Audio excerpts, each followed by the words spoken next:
신약 성경 요한계시록 3장입니다. 요한계시록 3장 1절에서 6절 말씀입니다. 신약 성경 요한계시록 3장 1절에서 6절 말씀 우리 한 목소리로 함께 읽도록 하겠습니다. 사대교회의 사자에게 편지하라. 하나님의 7 영과 7 뼈를 가지신 이가 이르시되 내가 내 행위를 아노니 내가 살았다 하는 이름은 가졌으나 죽은 자로다. 너는 일깨어 그 남은 바 죽게 된 것을 굳건하게 하라. 내 하나님 앞에 내 행위에 온전한 것을 찾지 못하였으니 그러므로 내가 어떻게 받았으며 어떻게 들었는지 생각하고 지켜 회개하라. 만일 일깨지 아니하면 내가 도둑같이 이르리니 어느 때에 내게 이를지 내가 알지 못하리라. 그러나 사대에 그 옷을 더럽히지 아니한 자 몇 명이 내게 있어 흰옷을 입고 나와 함께 다니리니 그들은 합당한 자인 영고라. 이기는 자는 이와 같이 흰옷을 입을 것이요 내가 그 이름을 생명책에서 결코 지우지 아니하고 그 이름을 내 아버지 앞과 그의 천사들 앞에서 시인하리라. 귀 있는 자는 성령이 교회들에게 하시는 말씀을 들을지어다. 아멘. 생명의 삶 12월 호를 제가 아직 못 봤는데 아마 연말까지 이 요한계시록을 계속 다룰 것 같습니다. 여러분들도 이 계시록은 한 번씩 다 읽어보셨을 텐데 굉장히 좀 난해하고 당황스럽습니다. 그런 책인데 이유는 몇 가지가 있죠.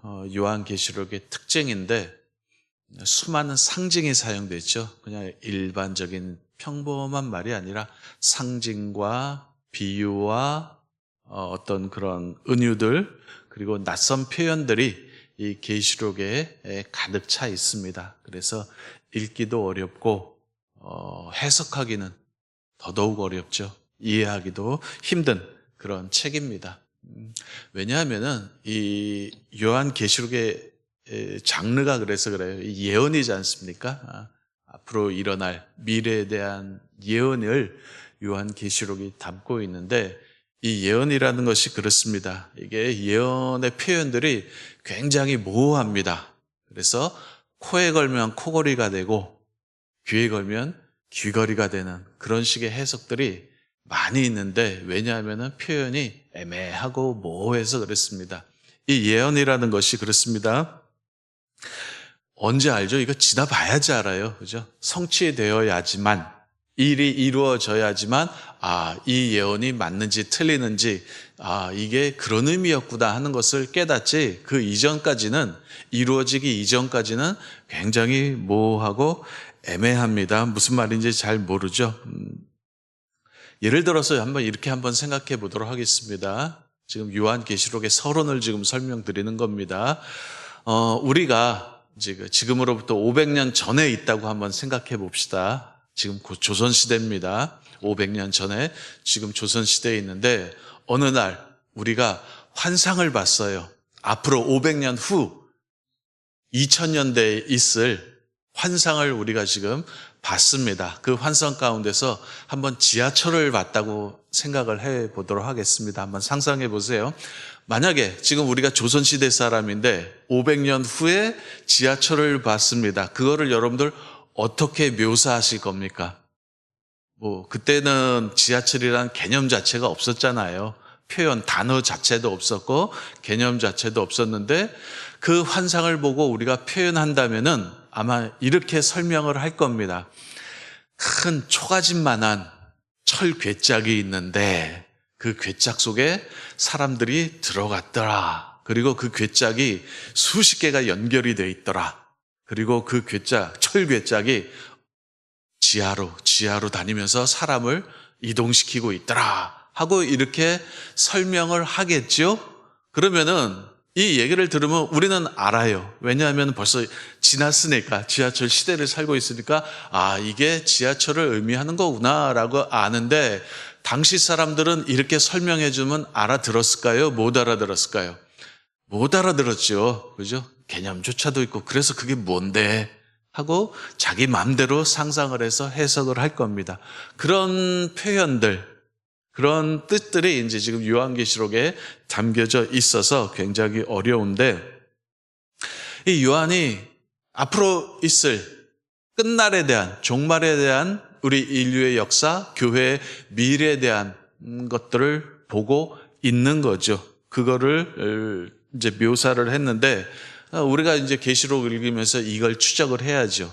이 요한이 묘사한 그것이, 그 실체가 무엇이냐 하는 것을 추적해 들어가야 되는데, 이 작업이 사실 쉽지를 않습니다. 그럼에도 불구하고 우리는 이제 성경 전체의 어떤 맥락을 비추어서 이런 것들을 이제 찾아가야죠. 도대체 이 표현이 의미하는 바가 무엇인가 하는 것들을 우리가 이제 추적해야 되는데, 이게 사실 쉽지가 않습니다.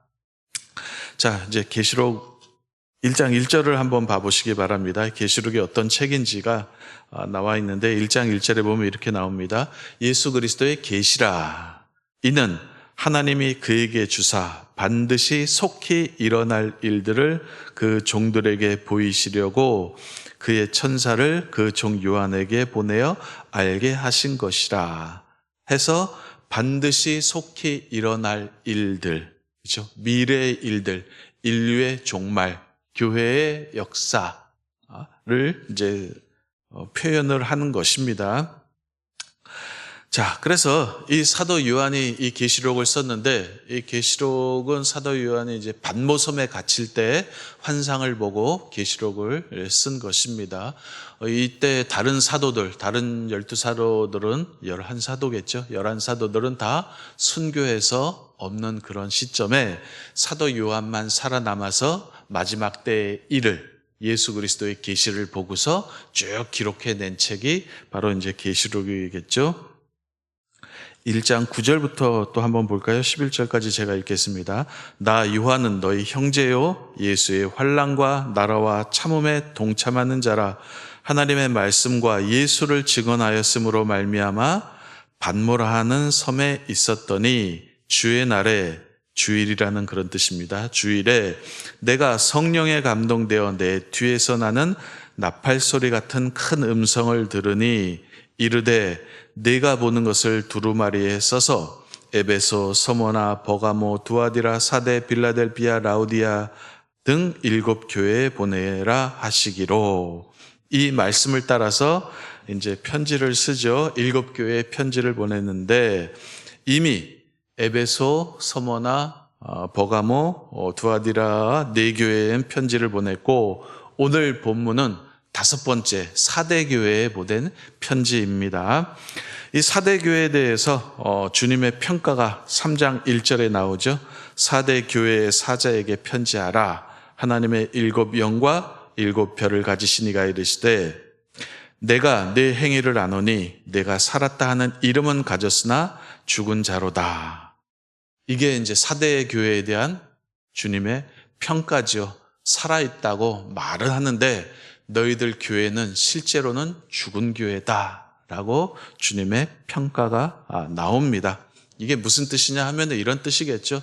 내 행위를 보니까 도무지 살아있는 신앙이라고는 할 수 없겠다. 이런 뜻입니다. 내가 신앙생활을 하는 것 보니까 신자의 특징은 도무지 안 보이고 무늬만 신자고 실제로는 영적으로는 죽어있는 그런 교회, 그런 신자들이다라는 것입니다. 아마 이 사대교회 성도들은 습관적으로 신앙생활을 했던 것 같습니다. 어떤 성장하는 모습이나 어떤 생명력, 자라나는 모습은 보이지 않고 오래 교회 다니는 자들의 습관이겠죠. 그런 어떤 종교성, 습관성, 몸에 배인 관성, 타성 이런 모습들이 이 사대교회에 보였던 것 같습니다. 하나님을 향한 절박함이라든지 간절함도 없고 내가 하나님 앞에 서 있구나 하는 그런 의식도 없이 그냥 늘 해오던 대로 습관적으로 관습적으로 신앙생활, 종교 생활을 해오던 그런 교회가 아닌가 싶습니다. 그래서 예수님께서 이런 습관적인 신앙, 이것을 이제 질타를 하는 거죠. 너 편지 보내서 그 교회에 대해서 내 뜻을 전해라 하고 예수님께서 그 교회, 사대 교회의 그 모습을 질타를 하는 것입니다. 그래서 2절에 보면 주님의 당부가 나오죠. 너는 일깨어 그 남은 바 죽게 된 것을 굳건하게 하라. 2절입니다. 야, 너희들 다 말라 죽겠다. 그 남은 거, 그거 얼마 남지도 않았지만 그거라도 제대로 지켜라 하는 그런 뜻입니다. 3절에 보면 이런 말이 나오죠. 그러므로 내가 어떻게 받았으며 어떻게 들었는지, 하나님의 말씀 복음입니다. 내가 복음을 어떻게 받았고 어떻게 들었는지 생각하고 지켜 회개하라 라고 주님께서 이 교회를 향해 당부를 하십니다. 너 처음 말씀 들었을 때, 그리고 그때 처음 마음으로 돌아가서 하나님 앞에 회개하고 돌이켜라 하는 그런 뜻입니다. 아마 사대교회는 이랬던 것 같습니다. 특별한 어떤 환난, 박해, 어려움 이런 것들은 없었던 그런 교회로 생각이 됩니다. 그냥 교회가 편안하고 안정된 가운데 신앙생활을 하고 있었던 그런 교회인데, 사실 이게 좋죠. 편안하고 안락하면 좋은데 어떤 면에서는 이게 독이 된 그런 교회라고 볼 수 있습니다. 우리 신앙생활에서는요, 어떤 때에는요, 오히려 역경, 고난, 힘든 것, 이런 것들이 우리 신앙생활에 유익할 때가 종종 있습니다. 왜냐하면은 우리가 영적으로 제일 민감하게 깨어 있을 때, 그리고 영적으로 긴장할 때가 언제냐 하면은 편안할 때 긴장하지 않습니다. 어려울 때, 힘들 때 우리가 영적으로 긴장을 하고 그때 주님을 더 찾지요. 여러분도 다 아실 겁니다. 다 경험하셨을 테죠. 편안할 때는 주님을 잘 안 찾습니다.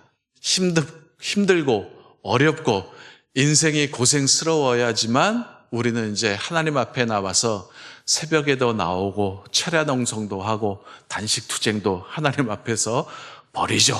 우리 하나님은 나를 도와줘라 하고서 이렇게 하기도 하죠. 이게 다 어려울 때 하는 것들입니다. 편안할 때는 우리가 잘 하나님을 찾지 않습니다. 사실 우리가 기도하는 내용이 뭡니까? 깨놓고 얘기해서 궁극적으로 얘기하면 우리 기도 제목은 딱 한 가지입니다. 하나님, 나 좀 편안하게 해주십시오. 심적으로, 마음적으로, 그리고 물질적으로 평안하게 해주십시오. 딴 거 바라는 거 없습니다. 편안하게 해주십시오. 이게 사실은 우리들의 궁극적인 기도 제목이지 않습니까? 그리고 하나님의 은혜가 우리에게 평안과 안정을 줍니다. 그런데 그렇다고 가만히 주저앉아 있으면은 안 되지요. 우리 하나님께서 우리에게 주시는 그 평안은 어떤 시기냐 하면은요, 우리의 신앙의 깊이를 더 깊게 하는 그런 시기예요. 우리 갖고 있는 신앙의 깊이를 더해가고 넓이와 높이를 더해가라고 하나님께서 우리에게 주신 그러한 시간이지, 그냥 놀고 먹고 편안하게 그냥 주저앉아 있어라 하고 우리에게 주신 평안은 아니라는 것입니다. 제가 전에도 한번 말씀드렸던 것 같은데, 왜 우리의 신앙이 변질되고 타락하느냐? 여러 가지 이유가 있겠지만 그 중에 하나가 뭐냐 하면은 깊이가 없어서 그래요. 우리의 신앙이 변질되는 이유, 타락하는 이유 중에 하나가 뭐라고요? 신앙의 깊이를 추구하지 않으면 점점 시간이 갈수록, 세월이 흐를수록 여러분들의 신앙의 깊이가 없어지면은 우리의 신앙은 변질되고 타락할 수밖에 없습니다. 이렇게 예를 들어 드릴게요. 1학년 때도 더하기 빼기 곱하기 나누기 배웠고, 2학년 때도 더하기 빼기 곱하기 나누기, 3학년 때도 더하기 빼기 곱하기 나누기, 그리고 중학교에 들어갔어요. 중학교에 들어가서도 더하기 빼기 곱하기 나누기, 고등학교에서도 들어가서 사칙연산. 그러면 어떻게 될까요? 그 학생이요, 엄청 짜증내겠죠. 짜증나고 성질나고 학습에, 수학에 흥미를 가질까요? 흥미 없어요. 그죠? 관성과 타성에 젖어가지고 아마 다른 일 저지를 거예요. 이상한 일 저지르고 이상한 데 가고, 그죠? 나중에는 반항하죠. 나 다 알아. 배워서 뭐해? 이거 또 배워? 하고서 이제 반항을 하게 되고 짜증내고 이렇게 될 거예요. 학생 입장에서 보면 이건 타락이죠. 그죠? 사칙 연산 배웠으면은 좀 더 들어가야죠. 방정식 배우고 부등식 배우고 함수 배우고 뭐 미적분 배우고 이렇게 해서 점점 들어가면서 수학의 깊이를 더해 가야지. 그렇죠? 그래야지만 흥미도 생기고 다른 데로 안 가고 계속 공부를 더 열심히 할 것 아닙니까? 우리 신앙생활도 마찬가지입니다. 맨날 똑같은 얘기 한번 들어보세요. 맨날 똑같은 얘기 들으면은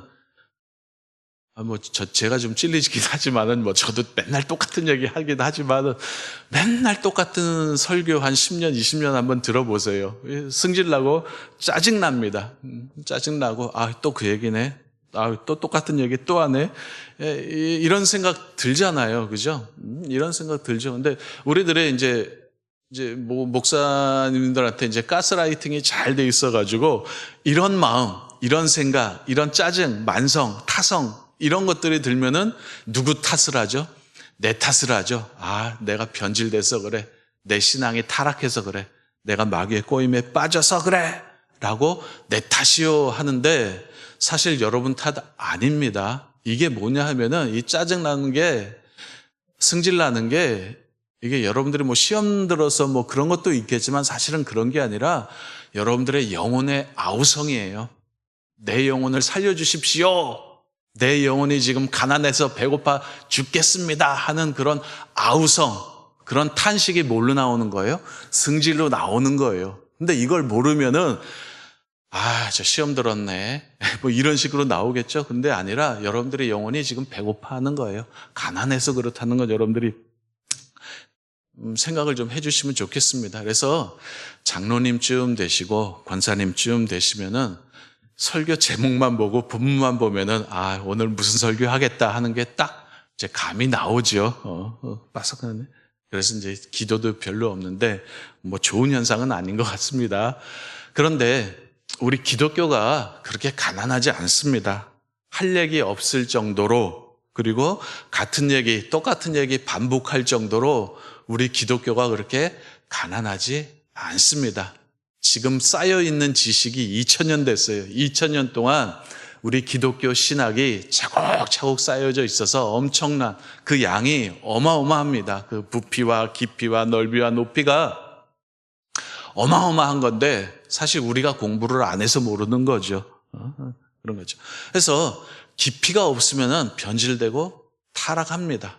이건 정확합니다. 그런데 이 신앙의 깊이는 어떻게 생기느냐 했을 때 질문을 하셔야 됩니다. 여러분들이 성경에 대해서, 하나님에 대해서, 예수 그리스도에 대해서, 십자가와 부활에 대해서, 종말에 대해서, 교회에 대해서, 이런 것들, 칭의, 이런 것들에 대해서, 교회에서 가르치는 내용들에 대해서 여러분들이 질문을 하셔야 됩니다. 궁금한 게 있으셔야 되고 알고 싶은 것이 있어야 되고 질문을 하셔야 됩니다. 질문이 없다라는 것은 여러분들이 믿음이 좋은 게 아니라 영혼에 심각한 문제가 있다라는 그런 뜻입니다. 내가 성경에 대해서, 하나님에 대해서 궁금한 게 없다, 알고 싶은 게 없다라는 것은 영혼의, 영성에 문제가 있는 것입니다. 영혼에 문제가 있기 때문에 질문이 없는 겁니다. 더 큰 문제는 뭐냐면 내가 뭐 어디서 잘못됐는지 아예 모른다는 거죠. 문제의식조차 없는 게 그게 더 문제죠. 제가 일하는 집에, 일하는 곳에 보면은 6살짜리 애가 있습니다. 얘가 그동안 말을 못했는데 말문이 트였어요. 말문이 트여가지고 엄청 말을 잘합니다. 너무 말을 잘해서 거짓말도 하고, 그리고 이제 어른하고 말싸움을 해요. 이제 대드는데, 얘가 항상 하는 말, 매일같이 입에 붙은 말이 있어요. 그게 뭐냐면은, 왜요입니다. 이게 뭐예요? 왜 그래요? 계속해서 이제 왜요를 하죠. 왜요 하지 마! 왜요? 계속 왜요를 물어요. 애들이 그렇잖아요. 애들이 이제 머리가 커가면서, 이제 지식이 쌓여지면서 두뇌가 자라면은 뭘 하죠? 그때부터 질문이 쏟아지잖아요. 그죠? 이건 뭐예요? 저건 뭐예요? 왜 그래요? 왜 계속 질문이 쏟아지는 거예요. 머리가 커지기 위해서, 두뇌가 성장하기 위해서 그렇지 않습니까? 만약에 아이가 있는데 6살, 5살짜리 있는데 질문을 안 해요. 궁금한 게 없어요. 이 아이 정상일까요? 정상 아니에요. 뭔가 뇌기능에 문제가 있어요. 정상적인 애는 아이들은요, 그 나이 때 되면 계속 질문을 해야 돼요. 근데 뭔가 뇌에 이상이 있는 애들은 질문을 안 하죠. 우리 신앙도 마찬가지입니다. 여러분들이 성경에 대해서, 하나님에 대해서, 십자가 부활에 대해서 나 다 알 거 다 알아. 전혀 궁금하지 않다. 질문이 없다. 조금 이상한 겁니다. 문제시 해야 됩니다. 한 가지 더 말씀을 드리도록 할게요. 여러분들 좋아하는 사람들이 있죠. 다 이제 연애 한 번씩 다 하셨을 텐데, 좋아하는 사람, 사랑하는 사람 있어요. 생기면은 뭐가 생기죠? 궁금하잖아요. 그죠? 그 사람에 대해서 궁금하잖아요. 자연스러운 반응이죠. 저 사람 뭐 좋아하지? 이 시간에 뭐 할까? 해서 계속 그 사람에 대해서 궁금합니다. 우리 신앙도 마찬가지입니다. 여러분들이 하나님에 대해서 관심이 있다면은 궁금해야죠. 하나님이 어떤 분이시고 어떤 일을 하셨는데 이 일은 왜 하셨죠? 왜 하셨지? 이 일의 의미는 무엇이지? 하나님 그분의 성품에 대해서, 그분께서 하신 일에 대해서 계속해서 궁금해야죠. 질문이 나와야지요.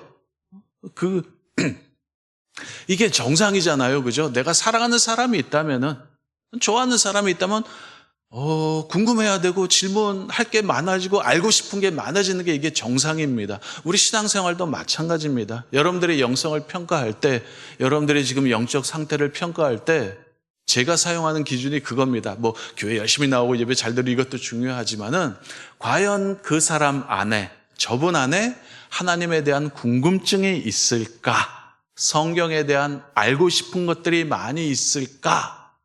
이게 뭐예요? 이게 영이 살아있다는 거예요. 사랑하면 궁금하게 되어 있습니다. 좋아하면 알고 싶게 되어 있습니다. 이 마음이 하나님을 향해서도 있느냐? 이거를 제가 여러분들에게 묻고 있는 겁니다. 사대교회는 이게 안 됐던 것 같아요. 편안함 속에서, 안정된 그런 속에서, 안정감 속에서 늘 타성해졌고 습관적인 교회 생활을 했던 것 같습니다. 뭐 아무 문제 없는데, 그냥 예전처럼 똑같이 하는 거예요. 똑같이 신앙생활을 했는데 이게 뭐가요? 이게 이제 교회에 독이 된 거죠. 이 정도면 됐겠지. 나는 열심히 하고 있겠지 했는데, 그래서 궁금한 것도 없고 알고 싶은 것도 없어서 그런 교회가 됐는데, 실제로 주님 앞에 딱 서보니까 주님의 평가는 뭐예요? 너희들 스스로는 살아있다고 자부할지 모르지만 너희들의 영성은 죽어있는 것이다 라고 이런 평가를 받는 거겠죠.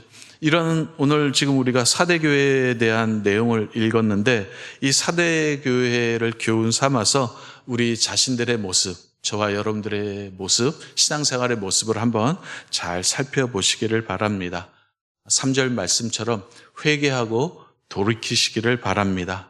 제가 말하는 이 회개라는 말은 자책하고 여러분들 스스로를 채근하라는 그런 뜻이 아닙니다. 에이, 난 너무 게을렀어. 예배도 안 나오고 봉사도 안 나오고 너무 게을렀어. 이렇게 자책하고 채근하라는 그런 뜻이 아니라, 하나님에 대한 관심이 있었는지, 하나님께서 행하신 그 크고 놀라운 일들을 내가 궁금해 하는지, 거기에 대한 마음이 있는지, 그거를 살펴보라는 그런 뜻입니다. 자책하고 난 안 돼, 머리 두들기라 그런 뜻이 아니라, 하나님에 대한 관심, 궁금한 것이 있는지, 여기에 대해서 그걸 기준 삼아서 저와 여러분들의 신앙을 한번 체크해 보시는 오늘 하루가 되시기를 주님의 이름으로 바랍니다. 자, 기도하겠습니다.